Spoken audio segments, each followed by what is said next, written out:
पहले क्या पढ़े, कंटूर पढ़े या टेलर लॉरेंट पढ़े?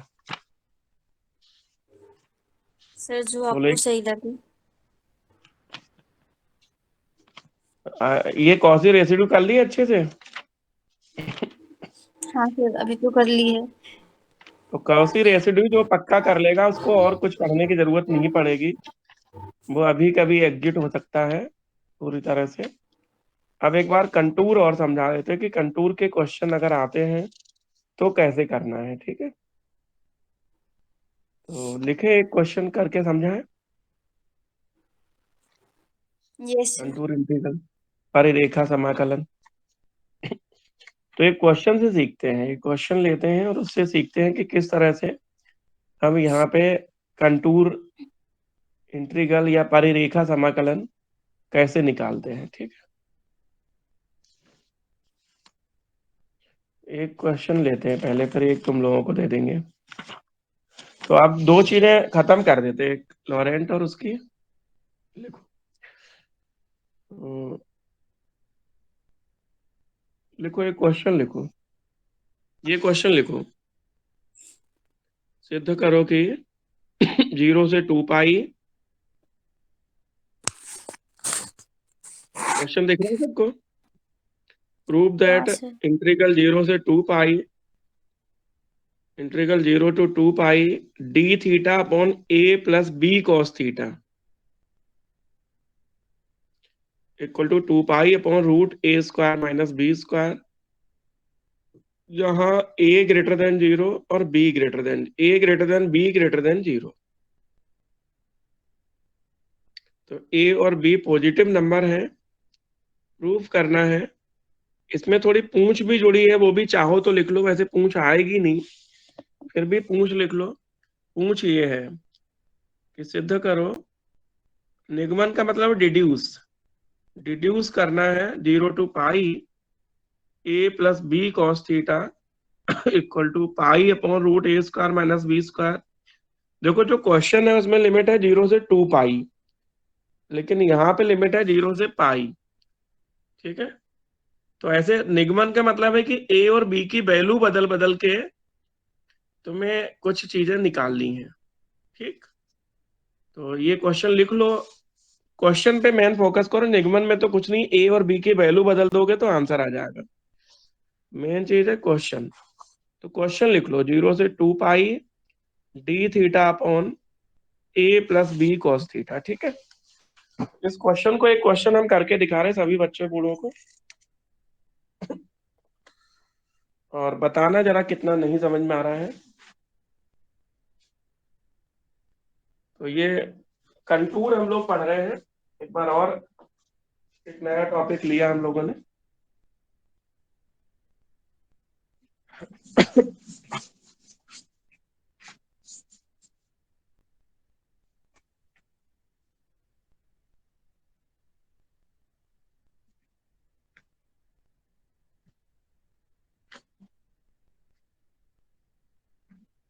तो क्वेश्चन हमने लिख लिया, 0 से 2 पाई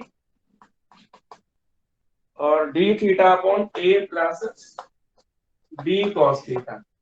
अब इसके जो निगमन है, निगमन में कुछ अलग से नहीं है, बस उसमें ए और बी की वैल्यू बदल बदल के लिखना है, ठीक है? तो सबसे पहले हम यहाँ पे सॉल्यूशन करते हैं, और देखो यहाँ हमें कोई वैल्यू नहीं दे रखी है कि मॉडुलस जेड कितने के बराबर है, मतलब उसका वैल्यू नहीं दे रखी, तो हम मान लेते हैं कि जो सी, कंटूर सी है जो है वो इकाई त्रिज्या का वृत्त है, सर्कल ऑफ रेडियस 1, मतलब वही x² + y² = 1, वो मान लेते हैं, ठीक है? तो लिखो, सॉल्यूशन लिखो। लिखो, let capital C be a circle of radius 1, so that is modulus z = 1। तो सर्कल ऑफ रेडियस 1 का मतलब है x² + y² = 1। तो let capital C be a circle of radius 1। तो कैपिटल सी जो है वो इकाई त्रिज्या का वृत्त है,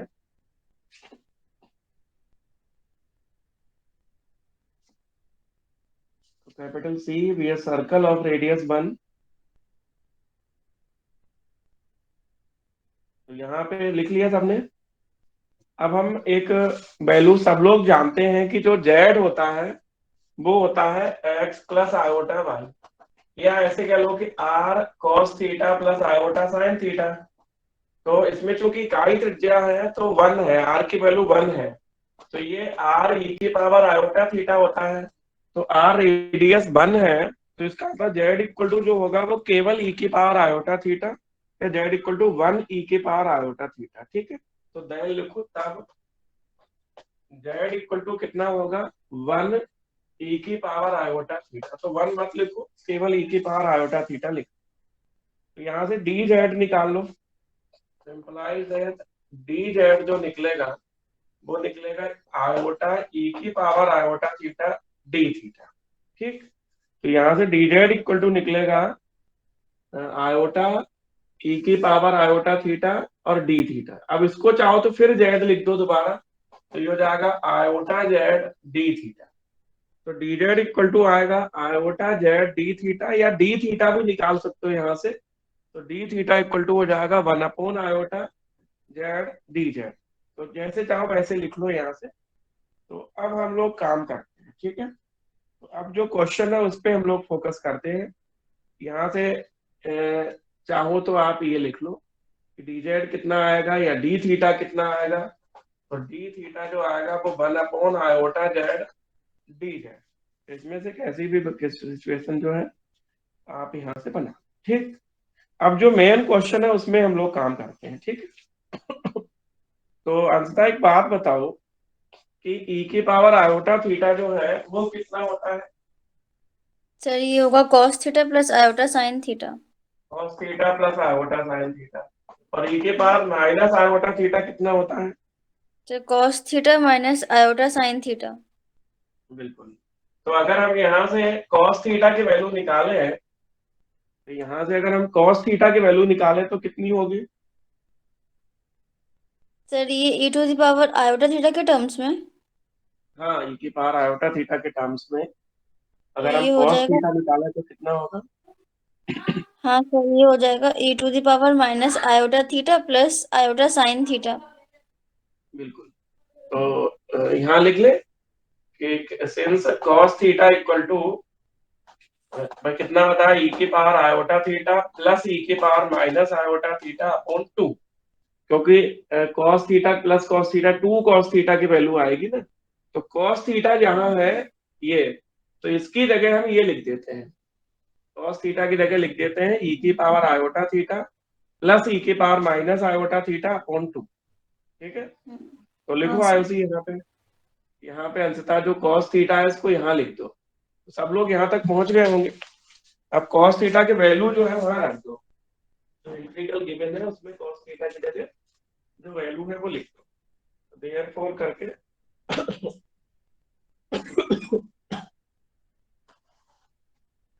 तो देयरफॉर जो इंटीग्रल है 0 से 2 pi D theta upon A plus B और cos थीटा की वैल्यू।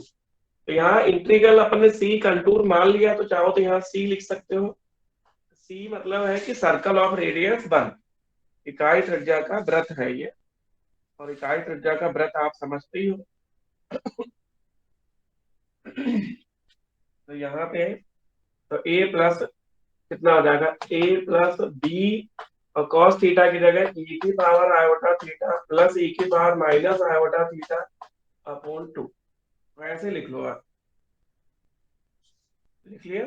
अब देखो ई की पावर आयोटा थीटा जहां लिखा है उसकी जगह हम क्या लिखते हैं, जेड। ठीक है, तो ई की पावर माइनस आयोटा थीटा की जगह कितना होगा, वन अपॉन जेड। इसमें वन बाई टू तो बाहर कर लो, तो हो जाएगा C D theta upon A plus B upon two.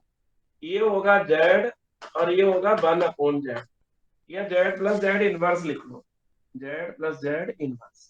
ठीक, तो इसका मतलब ये हुआ कि हम यहाँ पे जो बात करने वाले हैं, ठीक है, यहाँ तक ठीक है। और एक चीज हाँ और सर। चेंज कर लो, डी थीटा और चेंज कर लो, क्योंकि इंटीग्रल जेड में हो गया ना। तो डी थीटा की जगह बताओ अंशतः कितना लिखे हम। देखो थीटा को हमने तो जेड ये में हो बदल दिया जाएगा है, तो one D upon theta iota Z d Z.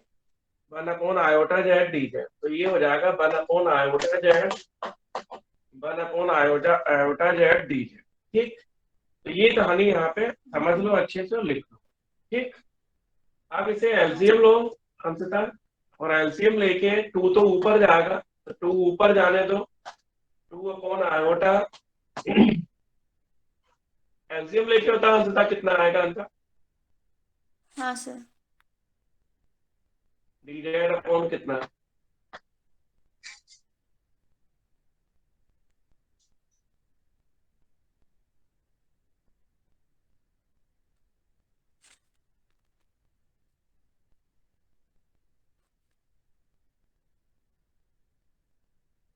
Sir ये आएगा क्या, टू अपॉन में two a plus b z square d z. Two तो हमने बाहर कर लिया ना, टू बाहर कर लिया और आयोटा को भी बाहर कर लिया है। केवल जेड की टर्म्स क्या होंगी वो बताओ, जैसे जेड का जेड में करेंगे तो B Z Z square sir ये आ स्क्वायर जाएगा plus two A one upon plus B bracket में Z square plus one, plus है ब्रैकेट में Z square plus plus two A Z plus B, ऐसे आएगा। देखो एक बार और चेक कर लो शांत। हाँ सर यही आएगा सर, आपने ब्रैकेट खोल दिया। तो इसको ऐसे लिखो, two upon iota B contour C D Z upon Z square plus two ए upon Z plus B, B तो कॉमन ही ले लिया, तो जेड स्क्वायर प्लस टू ए अपॉन बी, ये बी कॉमन ले लिया है तो टू ए upon B Z plus one, ये आएगा शांत। हो गया। तो जो कंटूर सी होता है वो होता है एफ जेड डी जेड, तो इसको ऐसे लिख दो c f z d z. तो अब बता शांत, यहां से एफ जेड कितना आ जाएगा? यही जो बीच में लिखा है मैंने वन अपॉन, सर ये अपन को वार का भी लिखना पड़ेगा ना, टू अपॉन आयोटा बी। भाई सब कुछ लिखना पड़ेगा, सब कुछ लिखना पड़ेगा।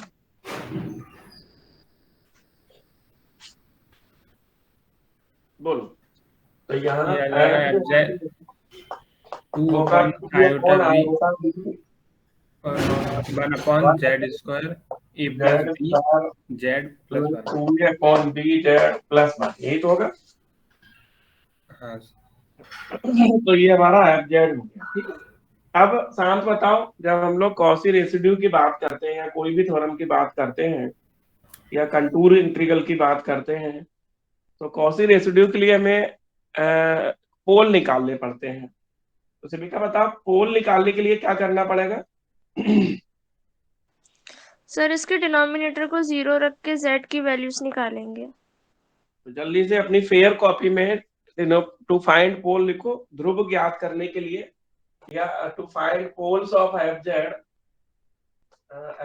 के ध्रुव ज्ञात करने के लिए, putting f z equal to 0। तो to find poles of f z, तो एफ जेड के ध्रुव अगर निकालने हैं तो हमें एफ जेड के ध्रुव निकालने के लिए, to find poles of f z, f z के ध्रुव निकालने के लिए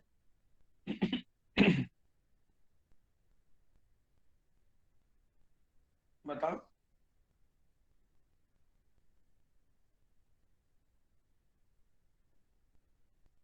एफ जेड को 0 रखो सिविका, और एफ जेड का डिनोमिनेटर, सॉरी एफ जेड नहीं, गलत लिख दिया, to find poles of f z, किसको 0 रखते हैं सिविका? सर डिनोमिनेटर को। डिनोमिनेटर को 0 रखेंगे, ये है। तो आयोटा भी तो छोड़ दो, कांस्टेंट है, इसको 0 रखेंगे, z square plus two A upon B Z plus z one is equal to -1 और एक आएगा -2a अपॉन। अरे ये बेटा धराचार से निकलेगा, ऐसे फैक्टर थोड़ी हो पाएंगे इसके। धराचार जानते हो, minus B plus minus root B square minus four A C upon two A, उससे निकलेगा ये। बोलो, इनका निकालो धराचार फार्मूले से, श्री धराचार से। हाँ सर।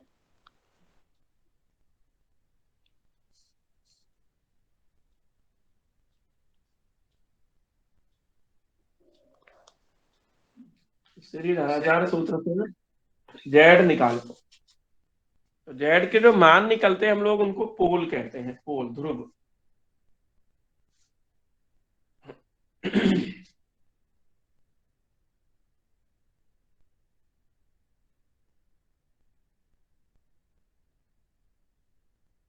सर ये आएगा क्या माइनस के ए upon B plus minus root में ए स्क्वायर माइनस के B square upon B, A upon B plus minus root में ए square minus B square upon B, upon पूरे के अपॉन में, पूरे का अपॉन। तो ये दो निकलेंगे, एक प्लस चिन्ह लेने पे, एक माइनस चिन्ह लेने पे। तो इसका मतलब जो पोल है, तो देयरफॉर लिखो पोल जो है वो एक अल्फा मान लो, एक बीटा मान लो। तो minus a upon B plus root a upon b, and beta ले लो minus a upon b minus root a upon b. तो शांत इतना तो समझ ही हो गए होगे, बहुत दिन से हम लोग इस बात को पढ़ रहे हैं कि अगर जो मेन फार्मूले हैं, जो एफजेड है उसको डिनोमिनेटर को 0 रखते, जेड के मान निकालते हैं, तो पोल शांत दो तरह के होते हैं। एक होते सिंपल पोल और एक होते पोल ऑफ ऑर्डर एन। तो शांत ये जो अल्फा बीटा के जो दो मान हमने माने हैं, या जेड के जो दो मान हैं, तो ये सिंपल पोल है या पोल ऑफ ऑर्डर एम है?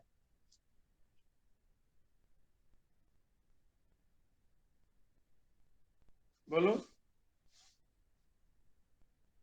सर सिंगल पोल है। सिंपल पोल है, क्योंकि जब एक बार कोई चीज आती है तो सरल ध्रुव होता है, और रिपीटेड वैल्यू आती है तो उसको कहते हैं पोल ऑफ ऑर्डर। जितना रिपीट किया, जैसे दो बार आया कोई वैल्यू, जैसे 2 आया, जेड की वैल्यू आई 2 तो पोल ऑफ ऑर्डर 2 होता है। तो ये शिविका तुम्हें तो बहुत अच्छे से क्लियर होगा सारी चीजें। हाँ सर। तो अब शिविका क्वेश्चन देखो, और क्वेश्चन दे रखा है कि a greater than modulus b और ग्रेटर देन 1।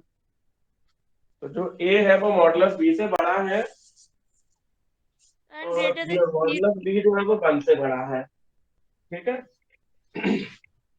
हाँ तो अगर a greater than modulus b greater than 1 है, तो इसका मतलब ये होगा कि जो बीटा और अल्फा है वो कैसे होंगे? बीटा और अल्फा की जो वैल्यूज है वो कैसी होंगी, बताओ, कुछ बता पाओगे? Greater than modulus sir positive होंगे। पॉजिटिव होंगी।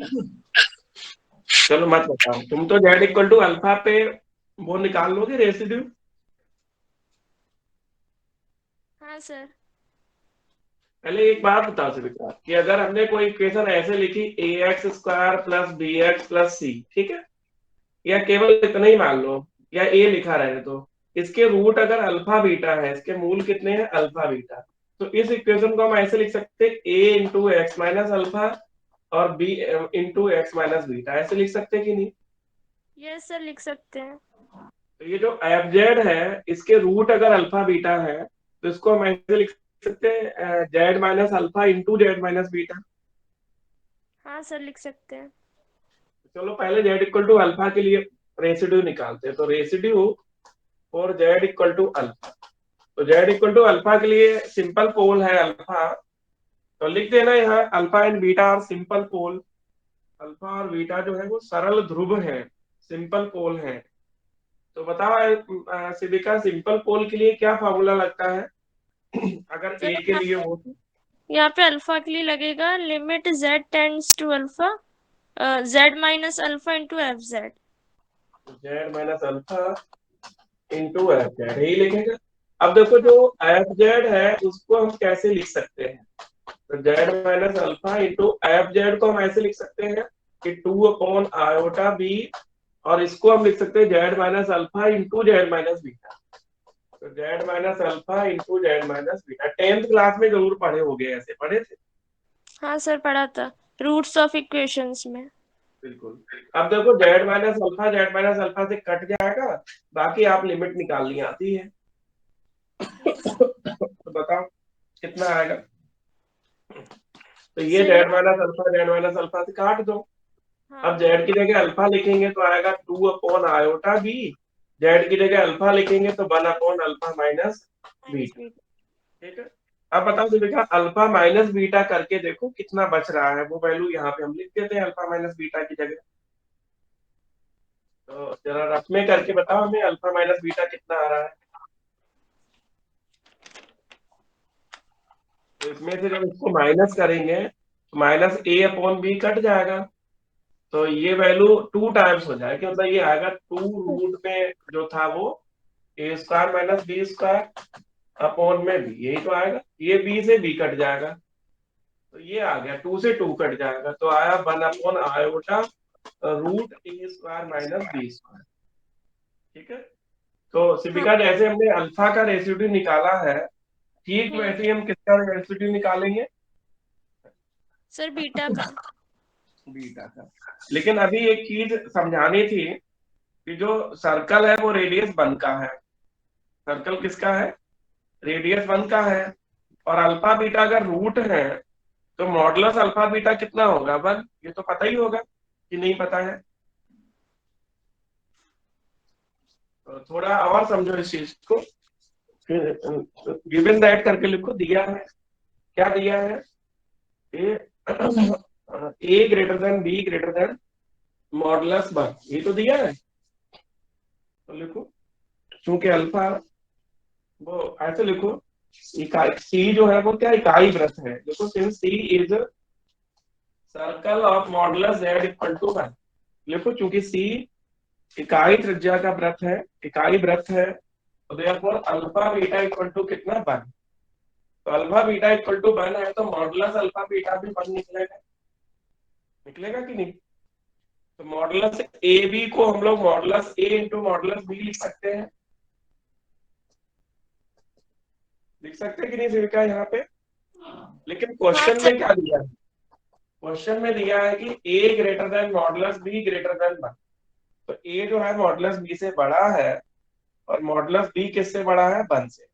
अब देखो, जो हमारी वैल्यू थी अल्फा और बीटा की, वो थी minus a upon B plus minus root A square minus B square. तो जो a square minus B square root के अंदर है, तो देखो ये थी, वैसे बीटा की वैल्यू देखो तो ये थी ए अपॉन 2, ए अपॉन 2 थी सिर्फ, बी अपॉन 2 देखना, ए अपॉन बी थी, a upon b minus a upon B. A square minus B square upon b, यही तो थी। हाँ सर। तो अगर ए ग्रेटर देन बी है तो यहाँ ये वैल्यू जो रूट के अंदर वैल्यू है वो पॉजिटिव आएगी, और हाँ वहां पे सर। जब पॉजिटिव वैल्यू आएगी तो इसका मतलब है कि ए अपॉन बी माइनस कोई छोटी वैल्यू, मतलब ये जो बीटा है वो बड़ा होगा 1 से। देखो, ए है और यहाँ पे देखो छोटी वैल्यू, तो sir A A upon minus, a upon B भी तो माइनस में है, इसमें बीटा में। नहीं, यहाँ मॉडुलस हो गया ना बेटा, मॉडुलस बीटा है ना, तो मॉडुलस अच्छा। में माइनस नहीं लिख देते हैं। Yes sir.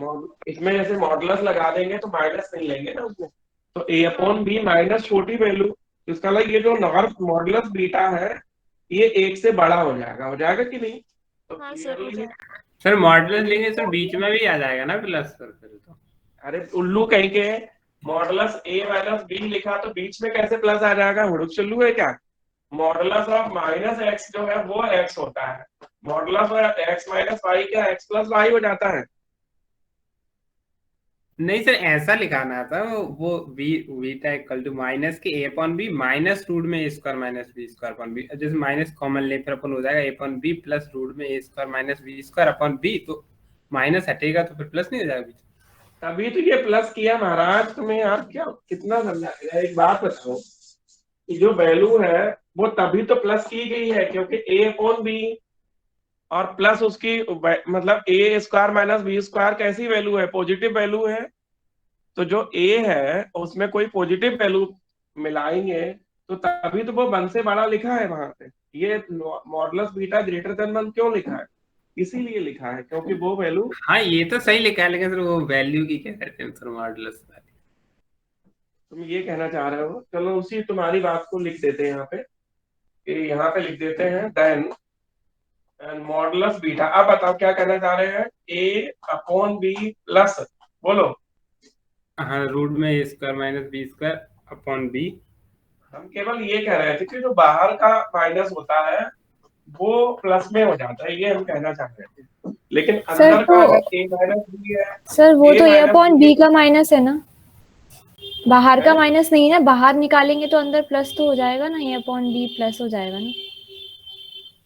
हाँ, वही हम कहना चाह रहे थे कि जो a माइनस बी है इसमें ये वाला माइनस नहीं बदलता है, ये जो माइनस है ये बदलता है, यही कहना चाह रही है आंसी।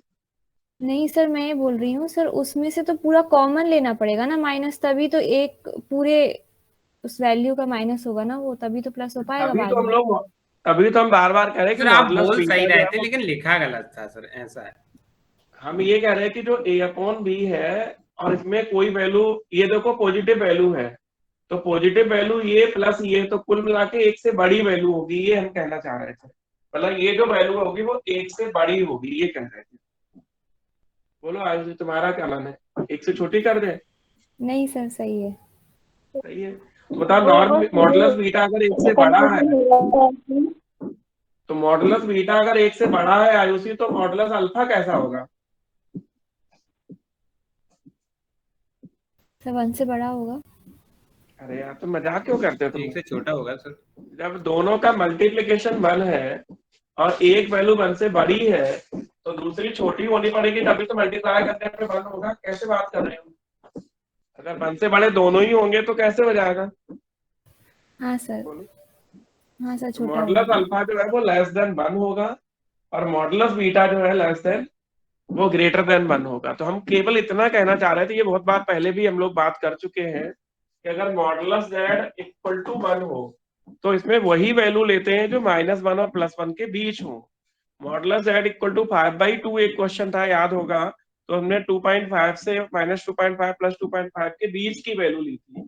तो इसमें हम ये कह रहे थे कि चूंकि मॉडुलस जेड इक्वल टू 1 है, तो इसमें हम किसको लेंगे और किसको छोड़ देंगे, क्या बता पाओगी? सर क्या मॉडुलस जेड इक्वल टू 1 है? हाँ, और यहाँ पे मॉडुलस अल्फा लेस देन 1 है, मॉडुलस बीटा ग्रेटर देन 1 है, तो किसको किस रेसिड्यू को हम लेंगे और किस रेसिड्यू को छोड़ देंगे, इतनी सी बात है बस। सर अल्फा वाले को लेंगे और बीटा को छोड़ देंगे। बिल्कुल। तो जो सी सर्कल है, जो कंटूर सी है, उसमें केवल अल्फा आएगा और बीटा जो है वो बाहर निकल जाएगा, क्योंकि मॉडुलस जेड इक्वल टू 1 का मतलब है कि -1 से +1 के बीच की वैल्यू ली जाएगी। तो हम ये इसलिए तुम्हें समझाना पड़ा हमें, नहीं तो हम डायरेक्ट लिख रहे थे कि जो अल्फा कंटूर, जो कंटूर सी है, उसमें अल्फा लेंगे और बीटा को छोड़ देंगे। तो अब लिख देंगे कि देयरफॉर अल्फा इज ओनली, लिखो, आता है अल्फा एकमात्र सरल ध्रुव है जो मॉडुलस जेड इक्वल टू 1 के अंदर है। लिखो, therefore alpha equal to, alpha is only one simple pole contained in C. ये बात किसको समझ में नहीं आई, शांत बताओ। आ गई सर। तो हम लोग जैसे तुम्हें क्वेश्चन पिछले टर्म पे कराए थे कि मॉडुलस जेड इक्वल टू 5/2, या एक 1 पाई अपॉन कॉस जेड था, क्या था क्वेश्चन हमें याद नहीं है, Z upon cos pi Z था, उसमें हमने +-1/2 लिया था, क्योंकि मॉडुलस जेड इक्वल टू 1 था, तो -1 से +1 के बीच की वैल्यू। तो यहाँ ये कहना चाह रहे थे कि और बीटा है ये हमेशा इससे बड़ा होगा, इसलिए हम केवल अल्फा की वैल्यू को कंटूर में लेंगे, बीटा बाहर निकल जाएगा, उसको छोड़ देंगे। बताओ जब इसको और एक्सप्लेन कर दो। सर यहाँ पे मॉड्यूलस z इक्वल टू 1 है, मतलब जो z की वैल्यू होंगी वो -1 और 1 के बीच में होंगी। तो फिर ये जो अल्फा है ये लेस देन 1 है, मतलब ये 1 से छोटा है, तो ये आ जाएगा कंटूर में। लेकिन जो मॉडुलस b है वो तो ग्रेटर देन 1 है, और हमें -1 और 1 के बीच की चाहिए, 1 से बड़ी नहीं आएंगी इसमें। तो मतलब ये जो मॉडुलस बीटा है ये नहीं आएगा, तो हमें बीटा को छोड़ना पड़ेगा। बिल्कुल। तो शायद समझ में आ गया होगा आप सभी बच्चों को कि जो हम रेसिड्यू लेंगे या कॉसी रेसिड्यू थ्योरम लेंगे, उसमें केवल एक ही आएगा, 2πi into residue of z equal to alpha, beta नहीं आएगा। तो कर दे, फाइनल कर दे शिविका, ये लिखना हो तो लिख लो, ये सर लिख लो लास्ट आप। लाइन आपने क्या बोली थी सर? अतः यहाँ अल्फा तक ये एकमात्र लिखो, सरल ध्रुव है। पहले ये लिख लो, इसे लिख लो, फिर लिख लो कि अतः लिख जेड लिया इक्वल सर। टू अल्फा जो है एकमात्र सरल ध्रुव है जो कैपिटल सी के अंदर है। तो modulus Z equal to alpha is only simple pole contained in capital C। तो जो कंटूर C है उसके अंदर एक ही ध्रुव होगा, वो Z इक्वल टू अल्फा होगा, दूसरा पोल नहीं होगा। ठीक है,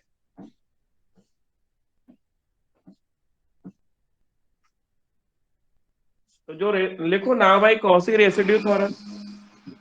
अब कॉसी रेसिड्यू थ्योरम बताओ ना, कॉसी रेसिड्यू थ्योरम क्या कहती है?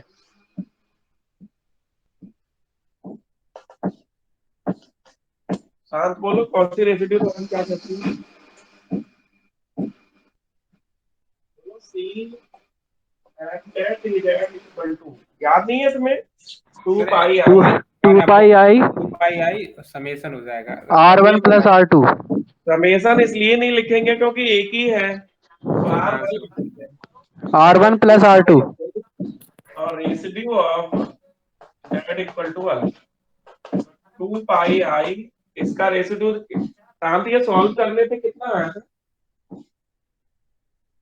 1/i रूट में a square minus b square. तो ये कहेगा 2 pi upon root a square minus b square. ये हमारे उस इंटीग्रल की वैल्यू आएगी। शांत कितना अच्छा काम कौशी ने किया, नहीं तो उतना इंटीग्रल हम लोग करते तो बहुत कठिन था कि नहीं, बताओ शांत? d theta upon a plus b cos theta का इंटीग्रल कठिन था कि नहीं? हाँ सर, कठिन तो था, लेकिन कौशी ने क्या किया बताओ? सिंपल कर दिए सर, और क्या। बहुत सिंपल कर लिया। चलो यही क्वेश्चन एक बार फिर पढ़ते हैं। ये लिखा है इवेलुएट 0 से 2 पाई d theta upon a plus b cos theta का होल स्क्वायर। ठीक है, और कंडीशन वही है कि a greater than 0, a greater than b और a greater than 0, b greater than b। ये b से बड़ा है, a b से बड़ा है और a b दोनों पॉजिटिव है। तो सर एफ जेड बदल जाएगा। क्या यूज भी करना था है? सर, ये क्या करना था ना, करेंगे? दैट इंटीग्रल 0 से पाई। नहीं, ये निगमन एग्जाम में नहीं पूछेगा टीचर, और पूछे भी तो तुम्हें क्या दिक्कत है? बस वहां पे लिमिट चेंज कर देनी है और अगर वैल्यू है तो वैल्यू डाल देनी। इसकी हम डिटेल अभी फोटो डाल देंगे तुम्हें, ठीक है? फोटो डाल देंगे, वैसे एग्जाम में पूछेगा नहीं। हाँ 0 सर। से पाई है तो देखो हम क्या करते हैं, जैसे मान लो ये पूछता 0 से पाई, तो आपको पता है कि 0 से 2 पाई को हम ऐसे लिख सकते हैं 2 इंटू 0 से पाई, तो बस उसमें 2 का गुणा हो जाता है, बस इतना अंतर पड़ता है। अभी हम ओके। फोटो डाल देंगे, अगर तुम्हें करना हो तो तुम कर लेना, लेकिन हमें बच्चों के हिसाब से नहीं लग रहा है कि कोई पूछेगा इसमें।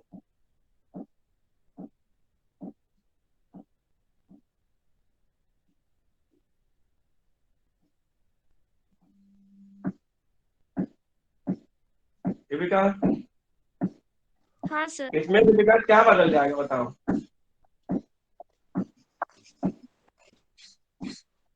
इसमें क्या बदल जाएगा?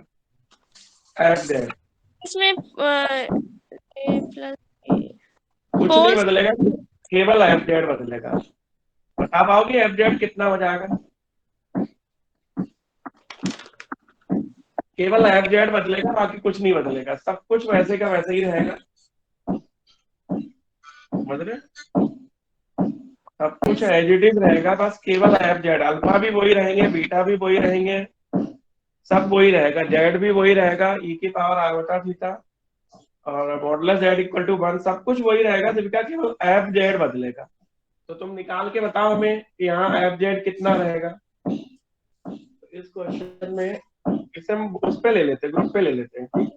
तो एफ जेड जो इसमें बदलेगा वो वैल्यू बदल जाएगी, बाकी कुछ नहीं बदलेगा। तो हम इसको ग्रुप पे ले लेते हैं एक बार।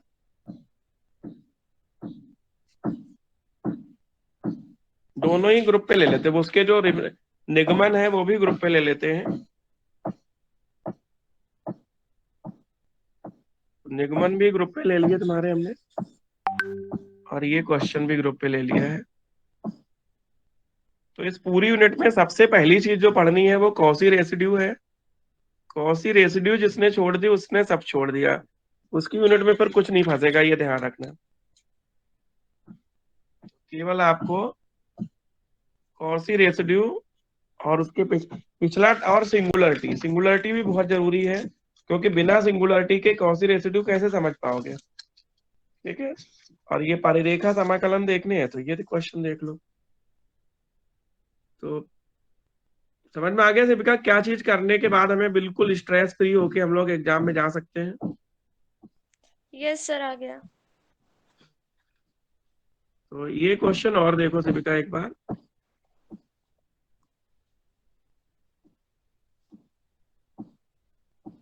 ये क्वेश्चन दिख रहा है 0 से 2 पाई, अभी जो लिखा था D theta upon A plus B और कॉस थीटा का होल स्क्वायर, ठीक है। दोनों ही सुंदर क्वेश्चन है, बस आगे कुछ मत करना, इन्हीं दो को करना है। हाँ देखो सर। सिविका, सब कुछ वही माना है कि सी सर्कल ऑफ रेडियस 1 है, डी जेड इक्वल टू कितना निकलेगा, डी थीटा कितना निकलेगा, इंटीग्रल जो है वो कितना निकलेगा, फिर एफ जेड कितना निकलेगा यहाँ पे। तो एफ जेड सिविका बताओ, एफ जेड कितना निकलेगा।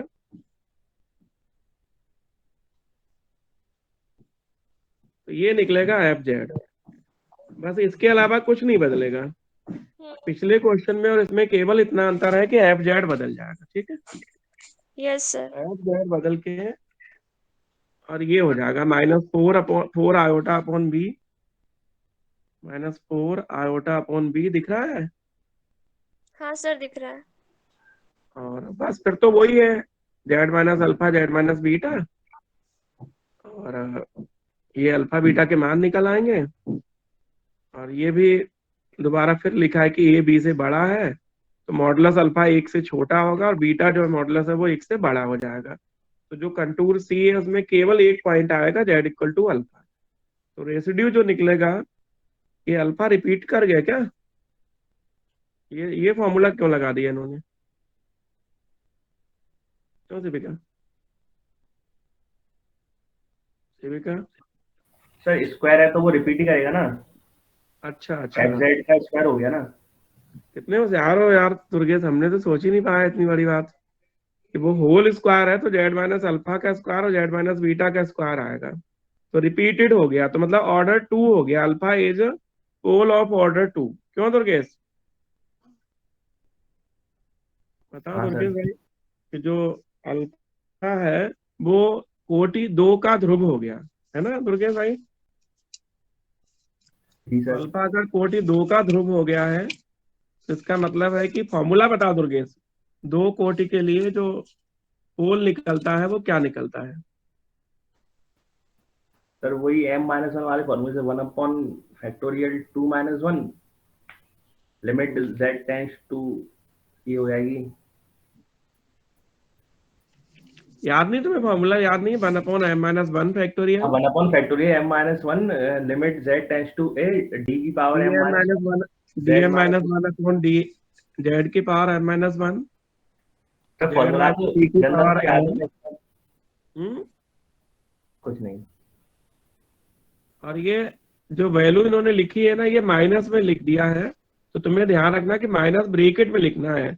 ये इन्होंने ऐसे लिख दिया जेड माइनस अल्फा का होल स्क्वायर माइनस, ये माइनस नहीं आएगा, जेड माइनस अल्फा का होल स्क्वायर इनटू आएगा माइनस में। बिकॉज समझ में आ रही है बात? हाँ हाँ सर, हाँ। जेड माइनस अल्फा का whole square into f z होता है, तो इन्होंने क्या कर दिया, गलती से माइनस कर दिया वहां पे। बोलो।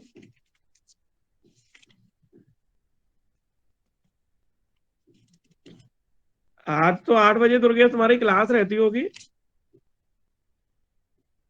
हाँ सर क्लास रहती है, टीएस की भी रहती है। नहीं तो फर्स्ट पेपर आज भी तुम्हें पढ़ा देते हम। 10 बजे पढ़ोगे? 10 बजे हम तो 2 बजे ही पढ़ लेंगे, आप ले तो क्लास पहले। रात में 10 बजे पढ़ोगे उसको? या 10 बजे ही पढ़ा देगा फर्स्ट पेपर। आप सर रात में बोलते तो फिर नहीं डालते लिंक। क्यों? रात में 10 बजे फर्स्ट पेपर पढ़ाए आज? हाँ सर पढ़ा दो। तो आज रात में 10 बजे फर्स्ट पेपर पढ़ो तुम लोग, और इसको एक टर्म हम और देंगे परसों, और उसमें ये पढ़ाएंगे कि लॉरेंट और टेलर के एक्सपेंशन कैसे करते हैं। ठीक है, कहो तो अभी पढ़ा दें, अभी पढ़ा दें दुर्गेश? पढ़ा दो सर, अभी तो बहुत टाइम है, अभी तो आधा घंटे ही तो हुआ है शायद। लॉरेंट और टेलर के एक्सपेंशन कैसे करते हैं। ठीक है, चलो देख लो एक बार। तो ये दोनों क्वेश्चन पक्के करने हैं दुर्गेश, ठीक है, ये दोनों क्वेश्चन पक्के करने हैं। और अरे दूसरा चैप्टर होगा ना? कौन सा? हाँ, दो चैप्टर है, एक लॉरेंट टेलर है और एक ये है कॉसी रेसिड्यू और कंटूर।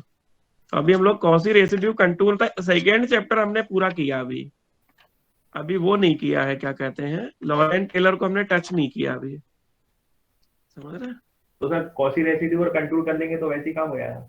100%। कोई दुनिया में ऐसी परेशानी नहीं है जो इससे ना हो। थोड़ा हम और पढ़ ले फिर तुम्हें पढ़ाते हैं, ठीक है दुर्गेश? अभी क्या ये पहली बार सिलेबस आया ना, तो पूरा हमें खुद पढ़ना पड़ रहा है। ठीक है, तो अभी ये दो क्वेश्चन तुम लोग कर लो, रात में 10 बजे मिलते हैं फर्स्ट पेपर के लिए। और फिर ये थोड़ा हम और एक दिन पढ़ ले, फिर तुम्हें हम लॉरेंट टेलर पढ़ाते हैं। ठीक है, ठीक है शिविका, इतना आज के लिए दो क्वेश्चन, हाँ सर ठीक है। और फिर हम बताते पढ़ के तुम्हें। ठीक है, यस सर। या तो कल या परसों अपन इसको खत्म कर देंगे। हाँ सर।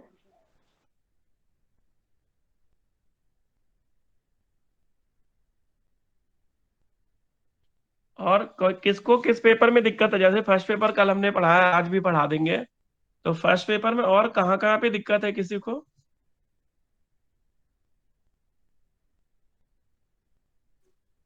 कोई सर कुछ सेकंड बताएगा? में है, फर्स्ट में नहीं है मुझे। सेकंड का हाँ? रिवीजन सर सेकंड पेपर में है, फर्स्ट में कोई दिक्कत नहीं है। फर्स्ट में कोई दिक्कत नहीं है। सर आप फर्स्ट सेकंड पेपर कब फिर से चालू करोगे क्या? हाँ, फर्स्ट को हम 3 यूनिट पढ़ा दें, उसके बाद सेकंड शुरू कर देंगे। ठीक 3 है यूनिट सर। में ज्यादा टाइम नहीं लेंगे, मुश्किल से लेंगे तुम्हारे।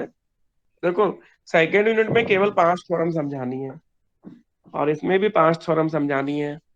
थर्ड में तो कॉसिस वार्ड अकेले करके जाओगे तो भी फंस जाएगी। तो थर्ड तो हमें लग रहा है सबने पढ़ी भी होगी, थर्ड में किसी की छुट्टी नहीं होगी, फर्स्ट सेकंड ही छुट्टी होगी, क्योंकि फर्स्ट सेकंड पहले पढ़ाई थी। शिवम, इनको फर्स्ट सेकंड को पढ़ा दे फर्स्ट में पेपर में, फिर सेकंड पेपर के ले लेंगे 1-2 यूनिट। जी सर, ठीक है सर।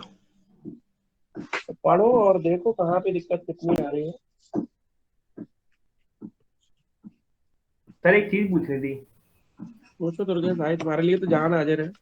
नहीं सर, जाननी चाहिए। ये आपने एक क्वेश्चन कराया था ना, एफ जेड इक्वल टू ई की पावर माइनस जेड की पावर -4 एनालिटिक नहीं है, बट सीआर इक्वेशन सेटिस्फाई करता है। इसमें आपने ये D you upon D x और डी निकाले थे, और एक्स ओरिजिन पे निकाला था एक्स जीरो पे, लेकिन यू एक्स जीरो लिखा है, मतलब एक्स या जीरो नहीं लिखा, वाई या जीरो लिखा, ये समझ नहीं आया। थोड़ा हम कुछ और देख रहे थे, तो दोबारा एक बार बता दो। सर आपने क्वेश्चन कराया था ना, एफ जेड इक्वल टू ई की पावर माइनस जेड की power -4 is not analytic although CR equations are satisfied at that point। इसमें फिर डेरिवेटिव्स निकाले थे du upon dx और du del u upon del x। हाँ sorry, del u upon del x। तो origin पे sir x y दोनों zero होते हैं, लेकिन केवल y का जीरो लिखा है। ओरिजिन पे दोनों अरे del u upon del x का मतलब है कि x के लिए पार्शियल डिफरेंशियल कर रहे हैं, जब x के लिए पार्शियल डिफरेंशियल करते तो y जीरो होता है, जब y के लिए करते तो x जीरो। जैसे इसमें लिखा u x zero minus u zero zero upon x, उसमें लिखेंगे u zero by minus u zero zero upon by. बोलो, ये जो बुक्स मंगाई थी ना दुर्गेश, इनमें तो घाटा हो गया यार। क्या हो गया? उसने 125 रुपए की बुक दी है, प्रकाशक ने भेजी है, और अपन ने 100 रुपए की बेच दी। सर 125 की तो हैवी नहीं है, अगर आप अगर नई लोगे तो 100 की, अगर सेकंड हैंड लोगे तो 80 रुपए में मिल जाएगी। देखो ना, ये बिल अभी हमने देखा, हमने तो बिल भी नहीं देखा, तो देखो ये बिल रखा है, देखो बिल सर दिख रहा है? मैंने तो फर्स्ट हैंड ही 80 रुपए के लिए। नहीं, ये देखो बिल, देखो सामने बिल देखो। उसमें सेशन देख ढंग से, 19-20 या 20-21 डला होगा, 21-22 नहीं होगा सबसे फ्रंट ये पेज पे। दुर्गेश, ये दिख रहा है, बिल दिख रहा है? हाँ सर। देखो 135 रुपए डले, और फिर उसमें नीचे थोड़ा डिस्काउंट किया उसने 530 रुपए का, तो अभी 2120 रुपए की हुई, और 100 सर रुपए जो हमें निकाल। हमें भी 120 की मिली थी, हम लोगों ने 4 खरीदी थी, 120 की थी। तो ये बात पहले नहीं बता सकती थी यार, नुकसान करवा दिया तुमने 250 रुपए का हमारा। एक तो सर हमने देखो कल ही दुर्गेश, खरीदे हम लोगों ने। एक तो दुर्गेश, तो तुम लोग हमसे खरीद लेते ना, ये 100 रुपए में ही हम दे रहे थे, अभी हमारे पास बची भी है किताबें। आज जो लोग भी पैसे लेके आए तो ले लेना, नहीं तो पता चला और नुकसान हो जाएगा, समझ रहे? तो अब जो हो गया सो ठीक है, लेकिन 100 रुपए में जिसको चाहिए हो अब ले लेना। सर नुकसान कितने का हो गया? 250 रुपए में आपको क्या फर्क पड़ेगा? अरे दुर्गेश देखो, तुम परेशान हुए रात में, हुए कि नहीं?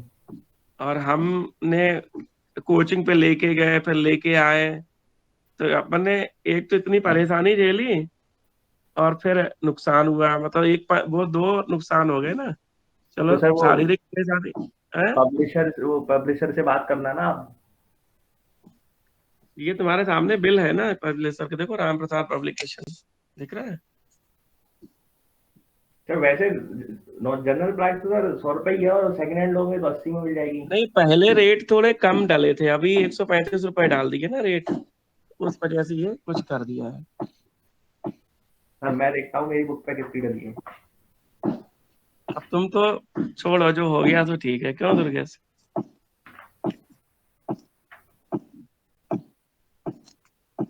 अब घाटा करा दिया 250 रुपए का तूने। सर मेरी पर टोटल 125 डली है, तब उसका वो तो 100 बढ़ा, तो तभी तो अब बढ़ गई ना रेट, 135 डल गई है, ये चक्कर है ना।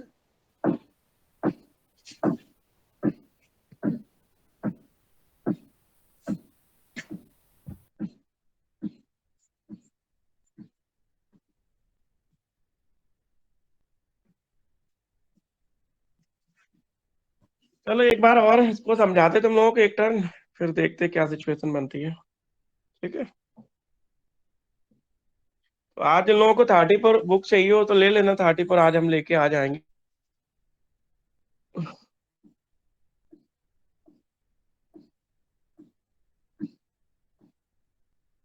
और किसी कुछ पूछना हो तो पूछ लो अभी, नहीं तो फिर बंद करें कहानी।